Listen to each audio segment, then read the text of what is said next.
여러분들에게 질문 하나 드리겠습니다. 구약에 나와 있는 복과 신약에 나와 있는 복의 차이점이 무엇이라고 생각하십니까? 구약의 복과 신약의 복의 차이점.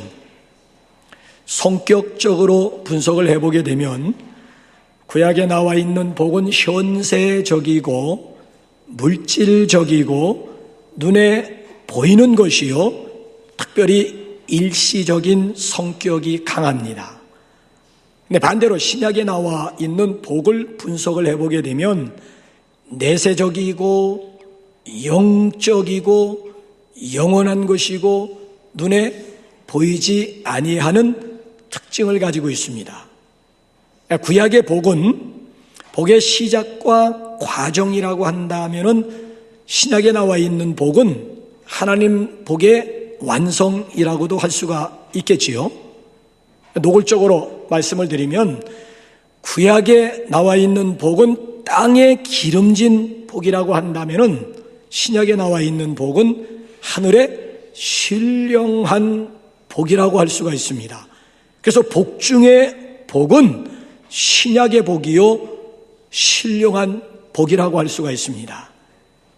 그러니까 구약의 성도들도 귀하지만 특별히 신약의 성도들이 더 복되고 귀하다고 할 수가 있겠지요.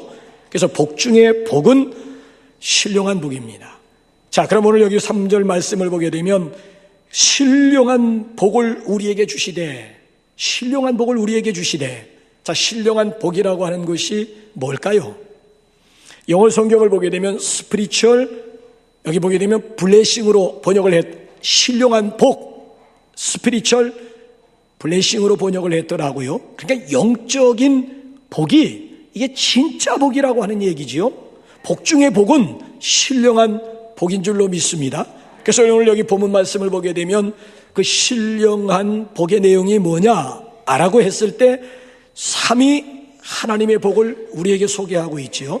자, 첫 번째로 신령한 복의 내용은 성부 하나님의 선택과 양자 삼아주심입니다.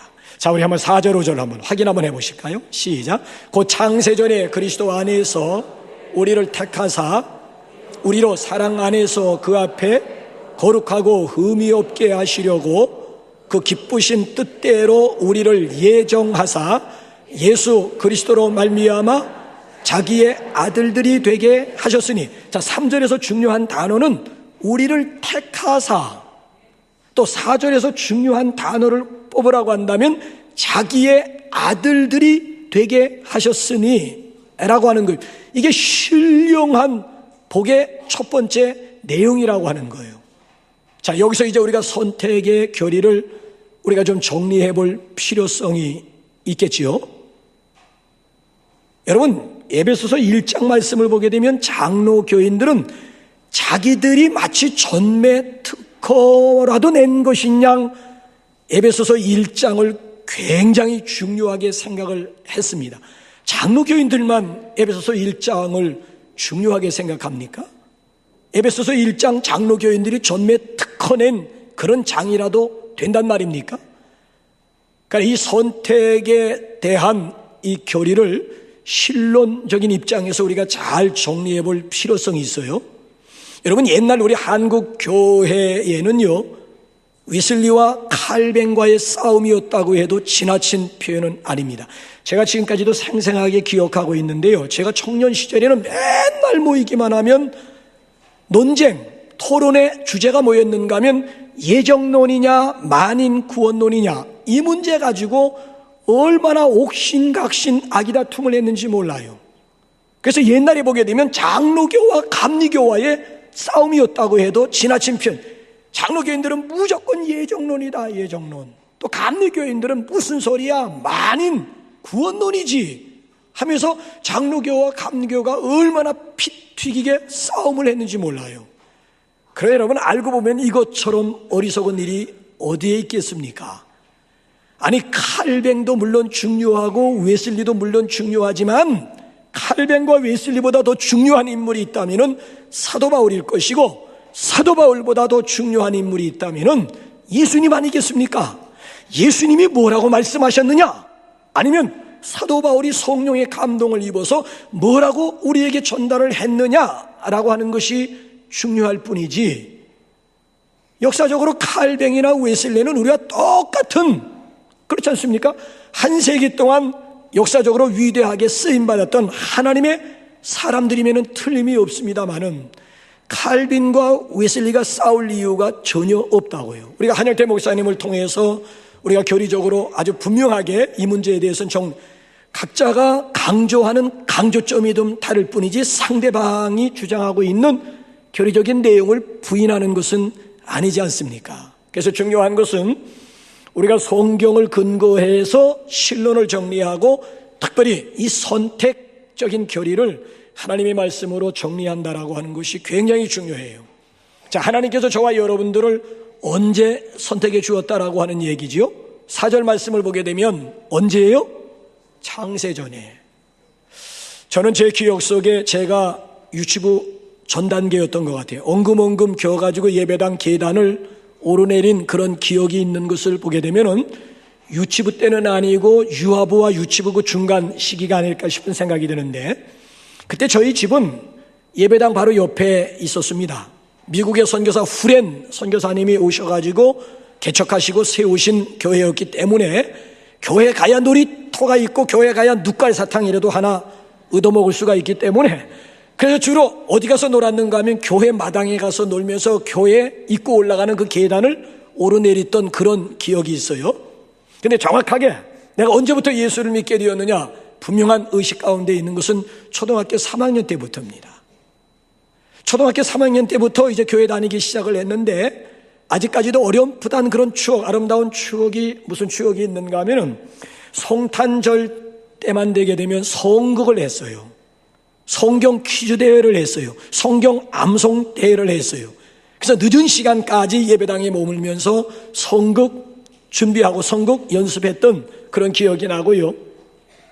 그 다음에 또 성경 암송 대회나 성경 퀴즈 대회에 나가가지고 여러 차례 1등을 먹었던 기억이 있습니다. 믿거나 말거나. 어쨌든 그때 성경을 많이 암송했기 때문에 오늘에 와가지고 그때 암송했던 성경 구절 가지고 지금 사역에 많은 보탬이 되고 있는 것만큼은 사실입니다. 근데 그때 내가 중생을 경험하지를 못했어요. 그럼 내가 중생을 경험한 시기는 언제냐라고 물으면은 중학교 3학년 때입니다.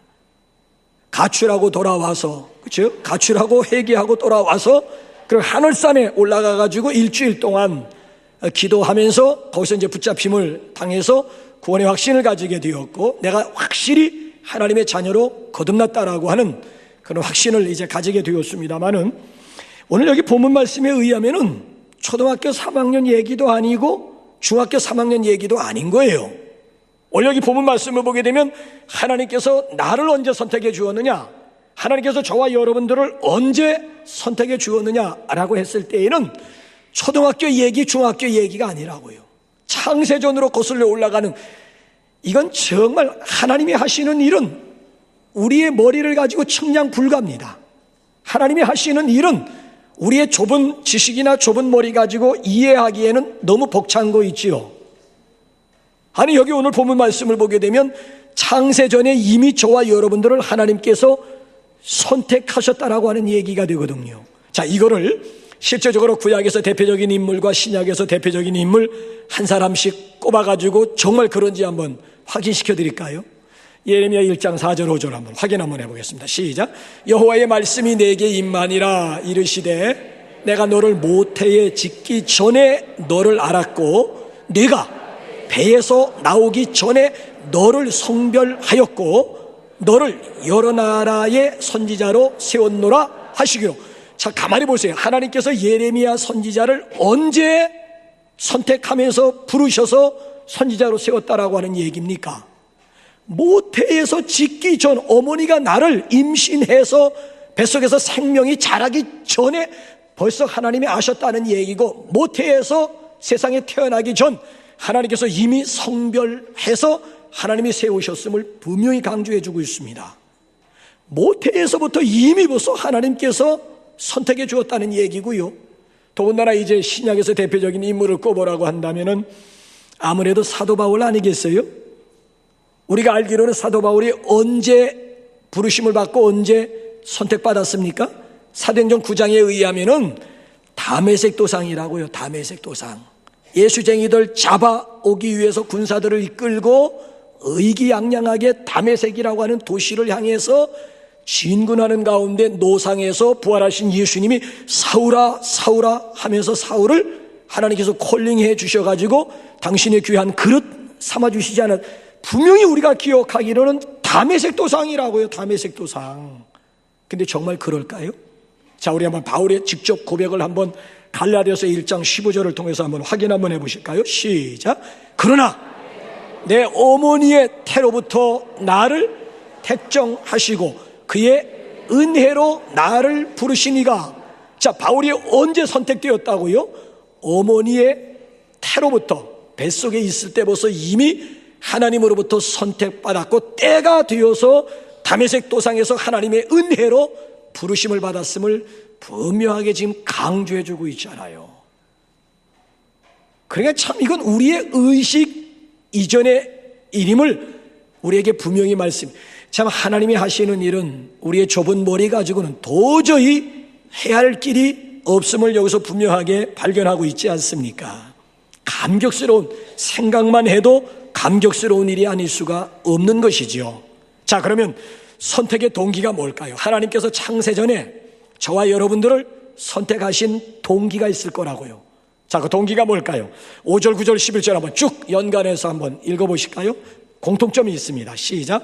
그 기쁘신 뜻대로 우리를 예정하사 예수 그리스도로 말미암아 자기의 아들들이 되게 하셨으니. 자, 9절. 그 뜻의 비밀을 우리에게 알리신 것이요 그의 기뻐하심을 따라 그리스도 안에서 때가 찬 경륜을 위하여 예정하신 것이니. 11절. 그 뜻에 모든 일을 그의 뜻에 결정대로 일하시는 이의 계획을 따라 우리가 예정을 입어 그 안에서 기업이 되었으니. 공통점이 뭐예요? 그의 기쁘신 뜻을 강조하고 있는 거예요. 하나님의 기쁘신 뜻을 강조해주고 있는 거예요. 그러니까 뭘 강조하고 있는가 하면 하나님의 주권적인 사랑이 동기를 이루고 있다라고 하는 얘기예요. 하나님께서 일방적인 사랑이 동기를 이루고 있는 거예요. 그러니까 우리는 이 사실을 생각하게 되면 감격하지 않을 수가 없는 거예요. 아, 하나님의 은혜로 있을 데 없는 자 왜 구속하여 주는지 나는 정말 우리는 알 수가 없는 거예요. 그러니까 우리 입을 통해서 이 사실을 생각하기만 해도 하나님 앞에 찬양하며 또 찬양하지 않을 수가 없는 것이죠. 하나님의 기쁘신 뜻에 따라서 저와 여러분들이 선택되었음을 믿으시기 바랍니다. 자, 그런가 하면은 선택의 목적이 뭘까? 그런 많은 가운데서 특별히 저와 여러분들을 선택해 주신 목적이 있을 거 아니겠어요? 두 가지를 소개하고 있지요. 자, 먼저 우리 한번 4절 한번 다 같이 한번 읽어보실까요? 4절 시작. 곧 창세전에 그리스도 안에서 우리를 택하사 우리로 사랑 안에서 그 앞에 거룩하고 흠이 없게 하시려. 우리를 택하사 목적이 뭐예요? 거룩하고 흠이 없게 하시려고 거룩을 강조해 주고 있는 거예요. 우리가 섬기는 아버지 하나님은 거룩하신 하나님이에요. 우리는 그분의 자녀들이에요. 자, 우리가 믿는 아버지 하나님이 거룩하신 분이라면 우리가 그분의 자녀라면 그분을 닮은 모습이 있어야 된다는 얘기잖아요. 안 그렇잖아요. 아니 정말 내가 자식이라면 부모를 닮은 모습, 심지어 발가락이라도 닮은 모습이 있어야 될 거라고요. 발가락이라도 닮아야 된다고요. 아니면 습관이라도 닮는 모습이 있어야 된다고요. 레위기서에 자주 반복되는 후렴구가 내가 거룩하니 너희도 거룩할지어다예요. 하나님께서 우리에게 하신 말씀이 내가 거룩하니 너희도, 자녀된 너희도 거룩할지어다. 이 거룩이라고 하는 말이 하기오스거든요. 하기오스라고 하는 말은 구별이라고 하는 뜻이거든요. 구별. 그러니까 정말 우리가 하나님을 믿는 하나님의 백성이요 하나님의 자녀라면 밖에 있는 불신자들과는 뭔가 구별된 바가 있어야 된다는, 차별된 바가 있어야 된다는 거예요. 이번 주에 셀 모임의 주제가 뭔가 하면은 나는 과연 불신자들과 다른 것이 뭔가, 차별성이 뭔가, 이거 한번 여러분 고민해 보세요. 예수 믿지 않는 사람과 내가 다른 점이 있다면 바로 이런면 이런 것입니다 라고 하는 것을 이번 주간에 우리 세일 모임을 하면서 함께 나눌 수가 있어야 되는 거예요. 금세기 최고의 기독교 작가 중에 한 사람이 C.S. 루이스라고 한 이 양반이 좌우지간 책을 얼마나 많이 썼는지 몰라요. 그래서 금세기 기독교 최고의 작가 1인으로 뽑힌 사람이 C.S. 루이스라고 하는 사람이, 이 양반이 무슨 얘기를 했는가 하면은 오늘날 현대 기독교의 최대의 위기가 있다면은 그것은 바로 세속성이다 그랬어요. 세속성에 의해서 기독교가 무너지게 될 것이라고 우려를 자아냈어요. 그럼 교회와 세상이 더 이상 구별점이 없어지고 말아. 옛날에는 이게 너무나 분명했는데, 너무나 확실했는데, 오늘에 와가지고는 교회가 세속화되어짐으로 말미암아 세상과 교회와의 구별점이 무너지고 말았다라고 하는, 앞으로 교회는 세속화 또는 세속성에 의해서 무너지게 될 것이라고 하는 우려를 표명을 했다라고 하는 얘기지요. 나는 과연 예수 믿지 않는 사람과 다른 점이 뭘까? 차별점, 구별점이 뭘까? 한번 여러분 나눠보시고요. 그 다음에 두 번째로 하나님께서 우리를 선택하신 목적이 6절에 또 한번 나와 있지요. 한번 읽어보실까요? 6절 시작. 이는 그가 사랑하시는 자 안에서 우리에게 거저 주시는 바 그의 은혜의 영광을 찬송하게 하려는 것이라. 왜 우리를 선택해 주었느냐? 이는 왜냐하면 그의 은혜의 영광을 찬송하게 하려는 것이다 그랬어요. 우리를 선택하신 목적이 그의 은혜의 영광을 찬송하도록 하기 위해서 우리를 선택해 주었다는 얘기죠. 이 문제는 무슨 문제와 연관되는가 하면은 하나님께서 우리를 창조하신 목적과 맥을 같이 하고 있습니다. 자, 여러분 한번 보세요. 하나님께서 우리를 지으신 목적이 어디에 있는지 이사야 43장 21절 한번 확인 한번 해보시겠어요? 시작. 이 백성은 내가 나를 위하여 지었나니 나를 찬송하게 하려. 왜 우리를 하나님께서 지으시고 창조하셨다고요? 하나님을 찬송하도록 하기 위해서 저와 여러분들을 창조하셨다. 오늘 본문 말씀에서는 저와 여러분들을 선택하신 목적이 어디에 있느냐? 그의 은혜의 영광을 찬송하도록 하기 위해서 우리를 지으셨다라고 하는 이야기예요. 하나님의 선택적인 축복을 생각하면서 마음껏 감사 찬송할 수 있기를 주님의 이름으로 축원합니다. 자, 그래서 성부 하나님의 선택과 양자 삼아주심이 신령한 복의 첫 번째 내용이에요. 두 번째 신령한 복의 내용은 성자 하나님, 성자 예수님의 구속하심의 복입니다. 자, 우리 7절 한번 확인 한번 하겠습니다. 본문 7절 시작. 우리는 그리스도 안에서 그의 은혜의 풍성함을 따라 그의 피로 말미암아 속량 곧 죄사함을 받았느니라. 자, 두 번째 축복은 성자 예수님의 속량 곧 죄사함의 축복. 이걸 함께 묶게 되면 구속의 축복이요 구원의 축복이라고 할 수가 있지요.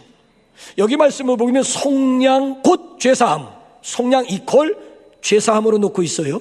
근데 중요한 것은요, 속량과 죄사함의 근거가 뭐예요?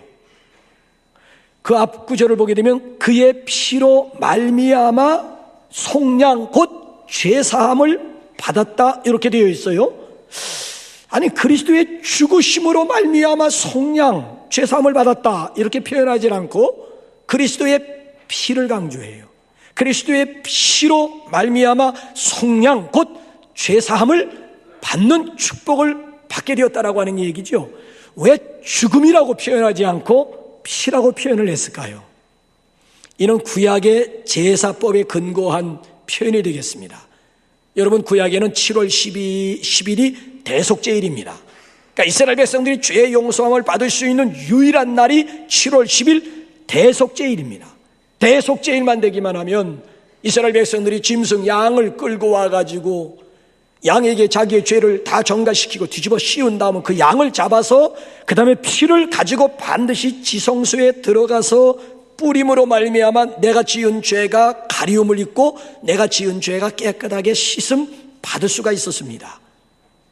강조하는 것이 피를 강조하는 거예요. 피를. 그래서 히브리서 9장 22절 말씀을 보게 되면 피 흘림이 없은즉 사함이 없느니라. 피 흘림이 없은즉 사함이 없다라고 하는 얘기지요. 예수님이 이 세상에 오셔가지고요, 당신이 어린 양이 되셔가지고 우리의 모든 죄를 뒤집어, 그렇잖아요? 우리의 죄를, 그렇잖아요? 다 짊어지시고 골고다 언덕에 올라가시고 마침내 저 십자가상에서 피 흘려 주심으로 말미암아 테텔레스타이, 다 이루었다. 구속 사역의 완성을 예수님께서 선언하시게 된 것 아니, 예수님이 피 흘려 주심으로 단번에 당신 자신이 피를 가지고 성소 안에 들어감으로 말미암아 우리가 구속받을 수가 있었고, 속량, 또 죄사함 얻을 수, 속량이라고 하는 것은 대신 값을 지불하고 다시 산다. 그러니까 노예의 값을 내가 지불해서 노예를 다시 산 다음 그 노예에게 자유를 선포하는, 그래서 구원의 개념이라고 하는 것은 해방의 개념이요 자유의 개념이라고 할 수가 있는 것이지요. 그래서 예수님께서 여러분 강조하는 것이 뭔가 하면 십자가상에서 피 흘리심을 강조하는 거예요. 우리 요즘 수요일 날은 창세기를 공부하고 있는데요, 창세기의 주제는 시작의 책이에요. 그 다음 창세기 다음에 출애굽기인데 출애굽기의 주제는 구속의 시작입니다. 그냥 시작, 그잖아요? 시작의 책이고요, 또 출애굽기는 구속의 책이에요. 구속의 책이에요. 그래서 출애굽기 40장 가운데 가장 엑기스, 가장 핵심되는 장을 꼽으라고 한다면은 12장, 13장, 14장이 핵입니다. 코어가 되겠습니다. 핵심이에요, 핵심. 출애굽기 12장, 13장, 14장 내용은 무엇이냐? 6월절 어린 양 스토리입니다. 6월절 어린 양 사건이에요. 그러니까 이스라엘 백성들이 장자 죽이는 재앙 가운데서 구원받을 수 있는 유일한 비결이 어디에 있었느냐? 라고 했을 때 다른 데 있는 게 아니에요. 무슨 이스라엘 백성들이 거기 살고 있는 애굽 사람들보다 더 의롭고 깨끗하고 올바라서 그래서 이스라엘 백성들이 죽음의 재앙 가운데서 구원을 받았느냐? 노. 그런 얘기가 아니에요. 딱 한 가지 조건이 뭐예요? 문설주에 뭐를 보고? 피입니다. 인방과 문설주에 어린 양의 피가, 그렇잖아요, 발라 있느냐, 뿌려 있느냐, 안 뿌려져 있느냐가 구원의 구속의 관건이 되었던 것이지, 그 안에 살고 있는 사람이 의인이냐 죄인이냐 이거 문제될 거 없어요. 어떤 사람이 그 안에 그거 문제될 거 없다니까요. 딱 한 가지만 있으면 되는 거야. 어린 양의 피가 문설주에 발라 있느냐 안 발라 있느냐에 따라서 어린 양의 피를 보고 죽음의 사자가 왔다가 그냥 넘어갔다, 그냥 지나갔다, 패스 오버. 이게 6월절이라고 하는 것은 6월 넘어간 거예요. 죽음의 사자가 그 집안으로 들어가서 장자라든지 맏것을 다 죽인 것이 아니라 피를 보고 그냥 넘어갔다, 패스 오버했다 해서 6월절 절기가 생겨나게 된 것이지요. 근데 놀라운 사실은요, 구약의 6월절 어린 양을 신약에서는 무엇이라고 해석을 했는 줄 아십니까? 너무나 노골적으로 한번 보세요. 요한복음 1장 29절 말씀, 구약의 어린 양, 출애굽기 12장, 13장, 14장에 나와 있는 6월절 어린 양이 구약에서 누구를 지금 예표하고 있는 것이냐? 자, 한번 시작. 이튿날 요한이 예수께서 자기에게 나오심을 보고 이르되, 보라, 세상 죄를 지고 가는 하나님의 어린 양이로다. 자, 구약의 6월절 어린 양이 신약에 누구를 두고 하는 말씀이에요? 예수님이었다라고 하는 얘기지. 예수님이 어린 양, 우리의 모든 죄를, 그렇잖아요, 다 뒤집어 쓰시고 골고다 언덕에 올라가셔서 피를 흘려주심으로 말미암아 저와 여러분들이 속량, 죄사함을 얻고 구속함을 얻게 되었다라고 하는 것, 이게 얼마나 참 생각할수록 얼마나 참 감사합니까? 우리가 이 세상 살면서 이거 주시고 저거 주시고 이것 주셔서 감사하고 저것 주셔서 감사합니다 라고 합니다마는, 여러분 그것들은 다 조건적이고 상대적인 것들이에요. 여러분 주셔서 감사하다고요? 주셔서 찬송한다고요? 그럼 여러분에게 있는 주신 것 빼앗아 가면, 아니 잃어버리면 감사 찬양하던 그 입 가지고 뭐 할 거예요? 원망, 불평할 것 아니겠습니까? 근데 오늘 여기 본문에 나와 있는 여러분 6월절 어린 양 되시는 예수 그리스도의 보혈은 그런 얘기가 아니에요. 이거는 상대적인 것도 아니고 조건적인 것도 환경적인 것도 아니에요. 어린 양 예수 그리스도의 보혈로 말미암아 속량함을 얻게 되었다라고 하는 것은 이건 절대적인 감사, 절대적인 찬양, 절대적인 축복인 줄로 믿으시기 바랍니다. 그래서 어느 집사님이 저한테 그런 고백을 하던데, 목사님, 저는 솔직히 부하고 가난하고 병들고 건강하고 출세하고 실패하고 이런 것에는 전혀 관심이 없습니다. 나의 관심거리가 있다면은 내가 속량함을 얻었다라고 하는 것, 오늘도 내가 하나님의 자녀가 되었다라고 하는 것이 얼마나 고맙고 감사한지 이제 늘 하나님 앞에 찬송을 드려도 늘 아쉬운 마음뿐입니다 라는 그런 고백을 하더라고요. 그 참 얼마나 귀한 간증이요, 얼마나 귀한 고백인지 몰라요. 비록 내가 이 세상에 살면서 무슨 고난을 당한다 할지라도 죄사함 받은 사람으로 당하는 고난이기 때문에 그 고난까지도 의미가 있는 거예요. 더 이상 죄 때문에 당하는 고난이 아니고 이미 벌써 속량, 이미 죄사함 받은 하나님의 자녀, 구원의 자녀로서 당하는 고난이기 때문에 그리스도인들 고난에는 의미 없는 고난이 없는 겁니다. 그러니까 고난 속에서도 찬송이 가능하고 고난 속에서도 감사가 가능한 것이죠. 왜? 이 고난이라고 하는 것은 변장하고 찾아오는 하나님의 축복인데 그렇잖아요? 오늘 이 고난의 과정을 잘 넘기기만 하면 하나님이 예비하신 보너스가 또 뭘까 기대가 되잖아요. 고난의 터널을 지나가면서도 궁시렁거리면서 원망불평할 것이 아니라 오히려 고난의 터널을 통과하면서도 밝은 세계가 나를 기다리고 있을 거야 라고 하는 이런 믿음이 있고 확신이 있기 때문에 룰루라라 찬송 부르면서 고난의 터널까지도 감사하면서 지나갈 수 있는 것 아니겠습니까? 여러분은 오늘 무엇으로 인해서 감사하십니까? 기억하시기 바랍니다. 복 중의 복은 예수님의 구속함의 복이요 속량함의 복인 줄로 믿으시기 바랍니다. 마지막 세 번째로 신령한 복의 내용이 뭐냐? 성령 하나님의 인치심의 복입니다. 자, 13절 우리 다 같이 한번 읽어볼까요? 13절 시작. 그 안에서 너희도 진리의 말씀 곧 너희의 구원의 복음을 듣고 또한 믿어 약속의 성령으로 인치심을 받았으니, 약속의 성령으로 인치심을 받았으니 이게 무슨 뜻이에요? 장차 저와 여러분 모두가 그리스도와 함께 공동 상속인에 대한 보증으로 성령께서 인을 쳐주셨다라고 하는 얘기예요. 장차 하늘나라에 대한 기업을 예수님과 더불어 공동 상속받게 되었음에 대해서 성령님께서 보증으로 인을 찍어주었다라고 하는 얘기.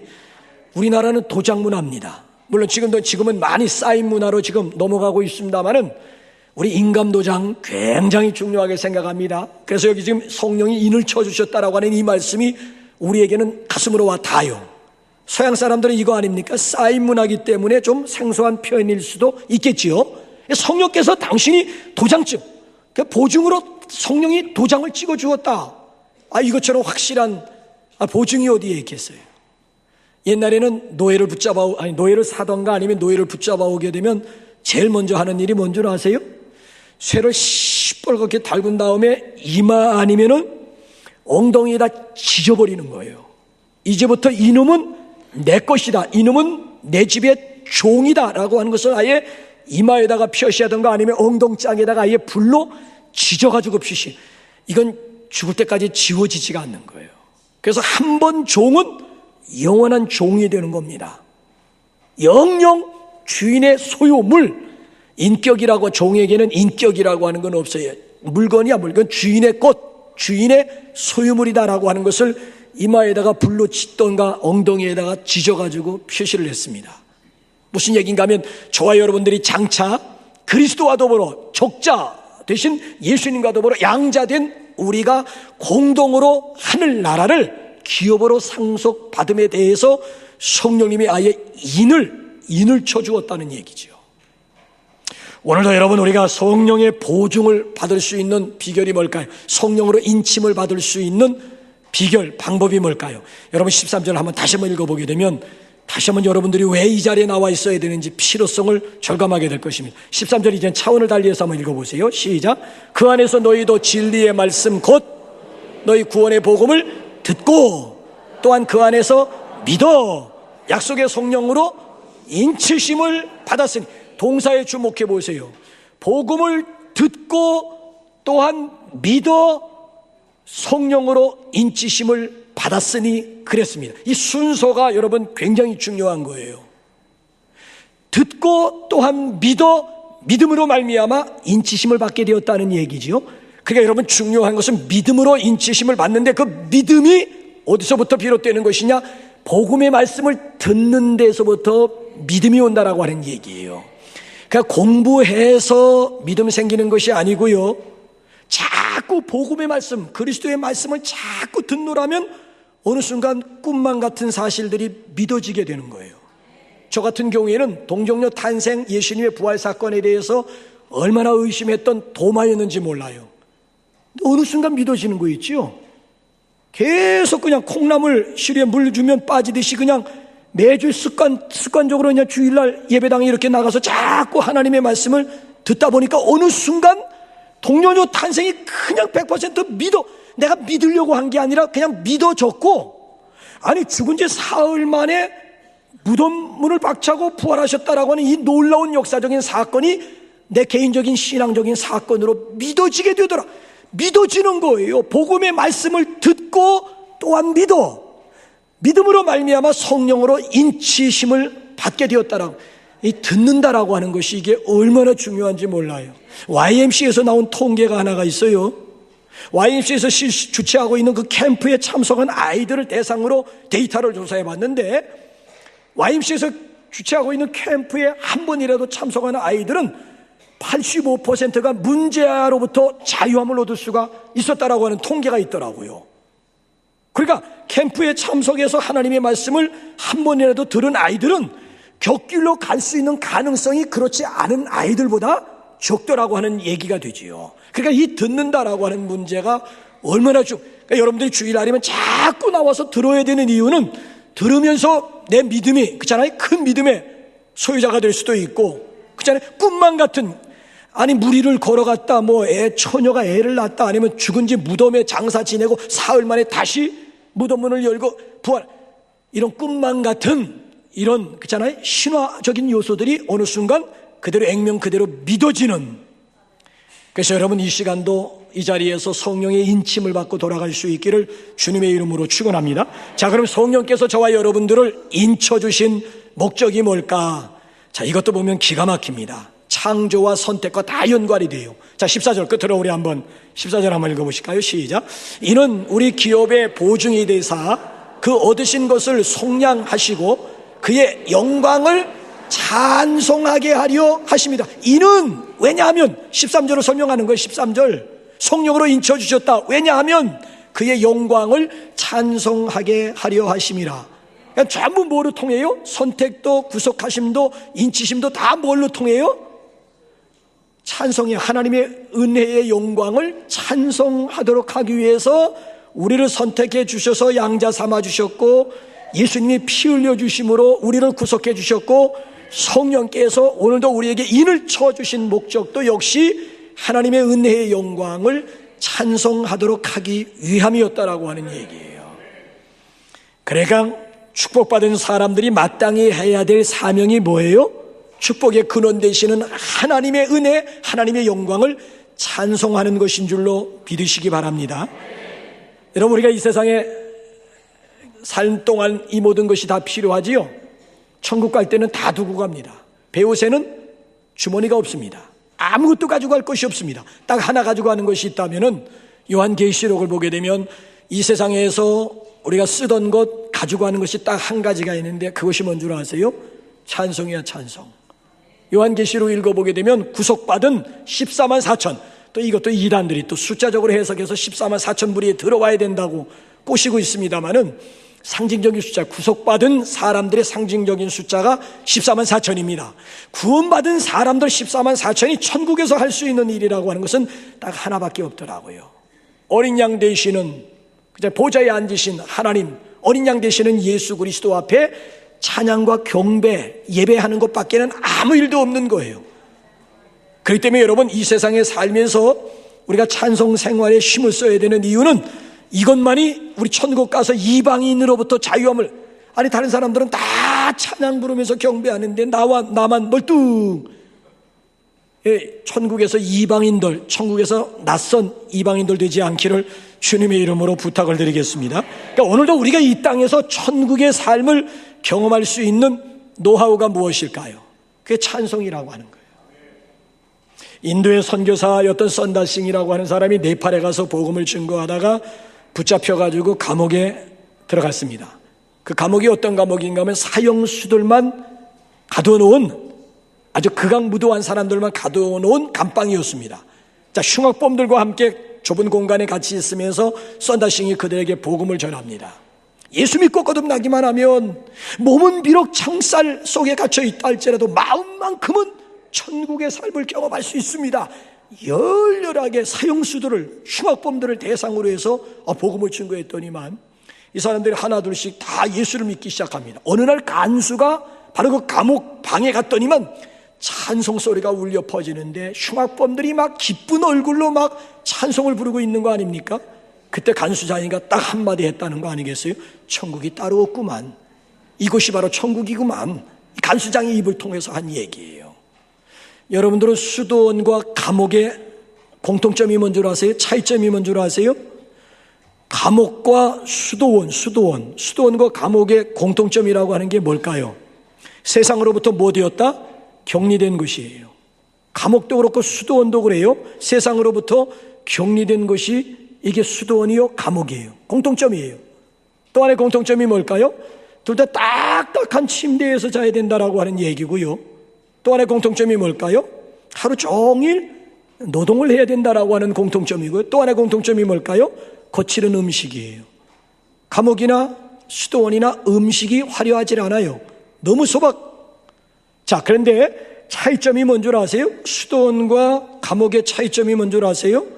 감옥 안에는 분노가 있어요. 나는 깃털이다 이거야. 몸통은 지금 저 밖에 있는데 막 이를 갈고 막 원망하고 막 불평하고 막 짜증이 있는 것이 감옥이에요. 근데 수도원은 반대로 외부적인 그잖아요. 조건은, 환경은 감옥과 다를 바가 없는데 다른 것이 딱 한 가지가 있다면은 수도원 안에는 기쁨이 있고 찬송이 있고 감사가 있고 자발성이 있다. 누가 강요해서 나가서 노동하는 거 아니에요. 낮에는 일하고 밤에는 기도한다라고 하는 것이 수도원의 정신 아닙니까? 자발적으로 나가서 노동하는 것이지. 감옥 모양 그렇잖아요. 옛날엔 여러분 감옥 보면 사람들 끌고 나와서 밖에서 다 똥바가지 푸게 했고 다 밭에 끌고 낮에는 다 끌고 나와서 노역을 시켰습니다. 지금 감옥 많이 좋아졌지요. 옛날 제가 춘천에 있으면서 춘천 교도소 근처에 있었기 때문에 낮에만 되면 반드시 노동 시간이 따로 있습니다. 뭐든지 간에 노동을, 그건 강제적인 거야. 하고 싶어서 하는 사람은 아무도 없는 거예요. 근데 여러분 여기에는, 여러분 수도원은 그게 아니에요. 찬송이 있고 감사가 있고 그렇지 않습니까? 노래가 있고 아니면 자발성이 있는 곳. 혹시 여러분들이 지금 감옥과 같은 그런 삶을 살고 있다고 여겨지는 분들이 있습니까? 걱정하지 마십시오.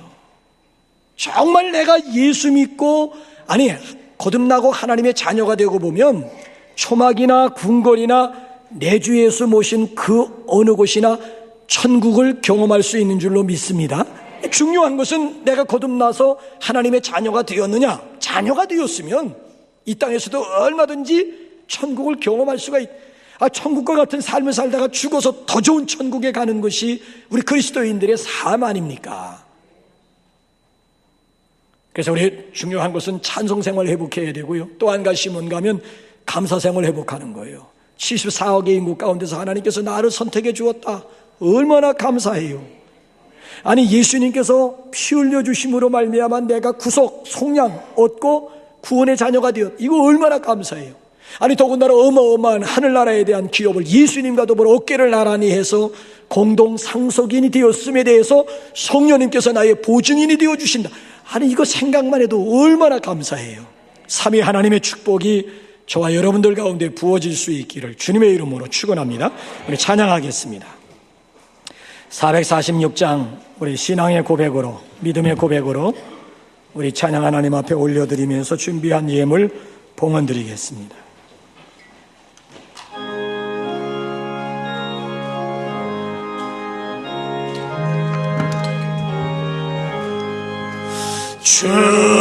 충성 외에는 참 기름 없도다.